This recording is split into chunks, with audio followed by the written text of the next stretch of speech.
Sane, an economist and elder statesman, in this week's Rendezvous.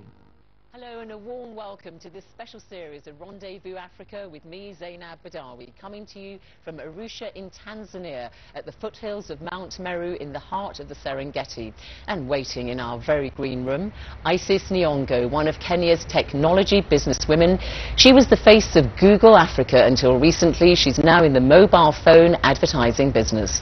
Abdurrashid Duale from Somalia is CEO of Dahabshiil, one of the most successful international money transfer businesses in Africa. And we have one of Africa's most respected elder statesmen, Kantinke Kwame Fojo from Ghana, which has the fastest growing economy on the continent. That's all coming up here on Rendezvous.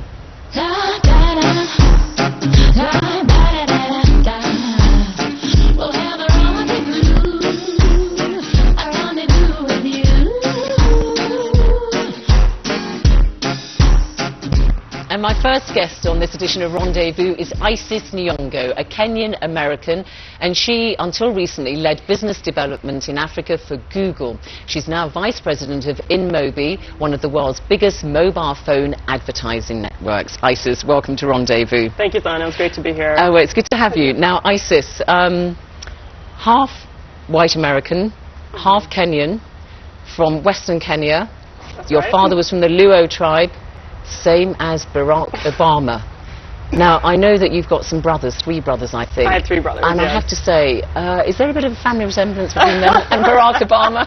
I think they'd like to think so. And I think I'd like to think so. Yeah. But you actually know the Obama-Kenyan family, don't you? Not personally, but the families are from the same region, and my brothers went to school with his half-brothers, so, you know, there is some connection there. But you've also visited Obama's grandmother, who comes from pretty much where your father comes from. Quite recently, in fact, yeah. So sat down with Mama Sarah Obama, and it was amazing, you know, to hear some old stories and get a feel for his family. And am I being very unoriginal by bringing this up? When Barack Obama became president, did people start saying, oh, because your mother's from Michigan, isn't she? My mother's from Michigan, and I have to say, one really quite funny thing is, normally in the States, when I explained that I'm Kenyan-American, it used to be kind of a confusing thing to people, and so I was in a cab in New York some years when he was running, and when I started explaining, he just said, "You sound like Obama," and I was like, you know what, this has made my life so much simpler. That's no bad thing, is it? Yeah, I mean... Now, I mean, I've lost track of all the accolades that you've received. You're sort of like, you know, one of the 10 most powerful ICT women in Africa and one of Africa's most influential people under the age of 40 and so on and so forth. But technology for you is very, very important, working in ICT. But why do you think it really is the future of Africa? I really believe in technology as a tool of transformation. You see it in so many different ways, and that's why, particularly working in the mobile sector, I see it, you know, the future of Africa very much linked to technology, just as kind of a lot of the current growth that we've seen in the past 10 years is. So now in Kenya, which is where you're based, there are 40 million Kenyans, and I know there's something like 22 million Kenyans have access to a mobile phone and use it. Now, how does that help you to conduct your business? What kind of things are you doing? Specifically, what we do is mobile advertising on phone. So we enable advertisers, big brands, small brands, you know, companies that are just launching, to actually reach mobile internet users by placing ads onto mobile sites and applications. So you're trying to tap into this big consumer base that we're now told exists in Africa. Right, exactly. I mean, I think one of the unique things about Africa and the mobile is that it is not only the first screen for most Africans, right? You know, you think about other parts of the world, people that have easy access to television and computers and etc. Most Africans have not had access to this, right? So the mobile becomes such a central, personal, you know, device that someone owns, that is not only going to be for entertainment, information, education, banking services. It becomes that more central to their lives. You know, we hear a lot about technology and the technology, you know, revolution in Africa and so on. Can technology make Africa and most Africans, if not all, rich?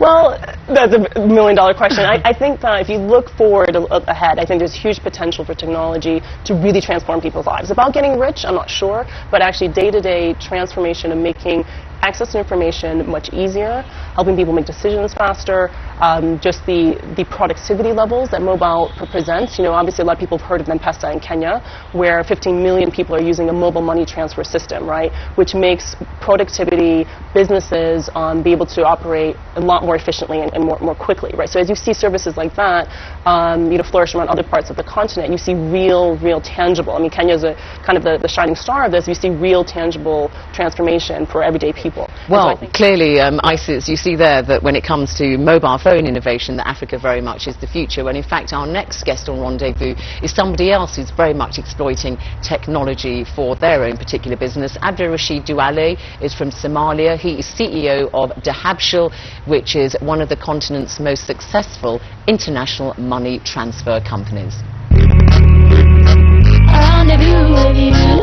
Abdurrashid Douale, welcome to Rendezvous. Thank you very much, Zainab. It's lovely to hear. Abdurrashid, so talking there about the role of technology helping Africans today in their various activities, you run an international money transfer company which very much relies on technology for people to send their remittances, the money that Africans working in Europe or wherever send to their folk back home. Yes, you're right, Zainab. Technology for us is very, very important. Without it, I don't think we'll have been business. Are people not at all intimidated by the technology from whichever parts of Africa they're from, whatever walks of life? Of course, some I will not say all our customers are familiar with technology, but because we work nearly 155 countries, we experience different customers, and that technology makes it easier for us, whether it's through online or whether sharing the data with them through the mobile. You know, if you use our service, you will receive SMS from us saying, you know, the money has been delivered in a remote area, whether it's Somalia or Sudan or Uganda or any part in Africa. So yes, technology is crucial to our business, and every day we're trying to improve. I know when your father founded the company, I think it was back in the 70s, Mohammed Said Douale, you lost everything, didn't you, in 1990 when you had all that turmoil start in Somalia, but you've built the business up again from scratch. How important is being Somali to what you're saying is this big success story? Because people look at Somalia, frankly, a very fragile state, a great deal of poverty, internally displaced people by the thousands and so on, and they might find it hard to reconcile the fact that here you are as a Somali businessman and with the condition of most of your fellow Somalis. It's true, Zainab. That's some impression that the international media... African Union troops in the UN and so on, but still, it is not a country which, by any stretch of the imagination, can be seen as stable. Well, to be honest, Somalis are very business people. They are, you know, they know technology, they embrace technology, they are very good at business. And of course, in certain Somali territory, like Somaliland, are very peaceful, and Puntland, and there is certain area where, you know, technology and business are really booming. And you can, and Somalia is a very big country. You're actually from Hargeisa in Somaliland, which is in the north of Somalia, and it wants its independence and so on. So, I mean, what was it like for you, though, when you had all the, well, not civil war, but I suppose it was almost that, when Siad Barre fled the country in 1990? I mean, you were in the country then. What was it like for you? Well, you know, to face a civil war, it's not easy things. I mean, we started from scratch. We lost our houses, businesses, and we lost some member of our family.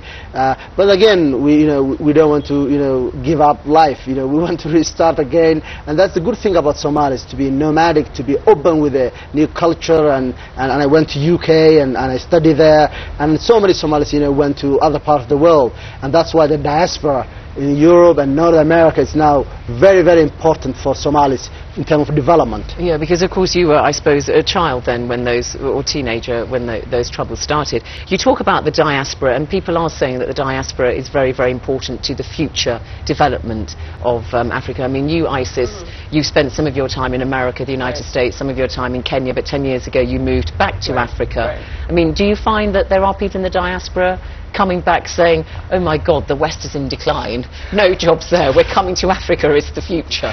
No, absolutely. I mean, I think it's in increasing numbers, and I think we're actually at a point where some diasporans feel like they might be missing the boat. that they should have come back a couple of years ago.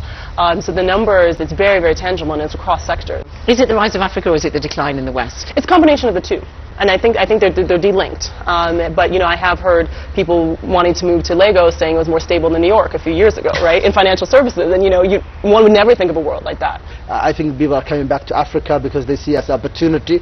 They can do whatever they like here because you can easily set up a business here, you can invest money. Can you? There's all that red tape, all that bureaucracy that we hear about.